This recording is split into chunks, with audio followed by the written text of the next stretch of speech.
It's mid-morning in Buffalo, Iowa, and the crew of the towboat Phyllis is headed south on the Mississippi River. Captain Ross Marks is in the pilot house. We're coming from St. Paul, and eventually the barges will end up in the Gulf. It's harvest time, and the Phyllis is towing 15 barges loaded with 22,000 tons of grain for export. But her cargo can vary from one trip to the next. We haul quite a bit of scrap iron. We have a lot of fertilizer that comes north, and believe it or not, we've got a lot of cement that gets loaded and comes north. Barges and the Mississippi River are woven into the fabric of American commerce. Farmers began moving grain on the river with log rafts 200 years ago. Steamboats replaced rafts, and barges replaced steamboats. Mark Canoy grew up on the river. His father was a towboat captain, and he is president of AEP River Operations, one of the largest barge companies on the Mississippi. Canoy thinks barge traffic on the river is a good barometer of the global economy. Well, we have to have a strong domestic economy, and we have to have demand worldwide for our grain and for our manufactured products. So we need a robust economy both domestically and internationally. Barges are among the cheapest modes of transportation. A single barge can travel twice as far on a gallon of fuel as a train and 5 times as far as a semi-truck. But despite that cost advantage, shipping volumes on the Mississippi River have been relatively flat for the past 20 years. Speed is part of the reason. Barges are slow. And on the upper Mississippi, they must navigate through an old lock system that can add hours to a trip.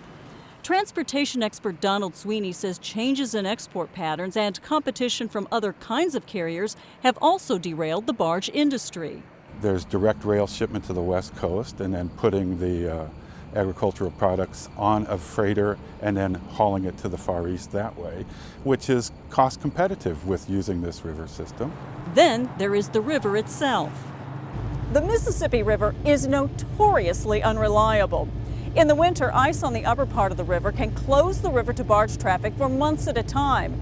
Then during the spring and summer, water levels can fluctuate so dramatically that shipping can come to a virtual standstill. Earlier this autumn, a freak flood halted shipping on parts of the upper Mississippi for several days. That put the brakes on activity at the Tri-City Regional Port District in Granite City, Illinois. Are you concerned that this stuff's sitting here today waiting to get out? No, this is in the hot band form. Sharon Owen runs U.S. Steel's Granite City Works, which ships rolled steel out of the port. She admits snafus like this are an inconvenience for customers, but Owen says the Mississippi is a plus since her plant is just a few miles away from it. We usually choose our transportation by which is the safest, most economical, and then also with the logistics of our customer. And for many of our customers, barge transportation is what they prefer. The Mississippi continues to attract many new businesses like Abengoa Bioenergy.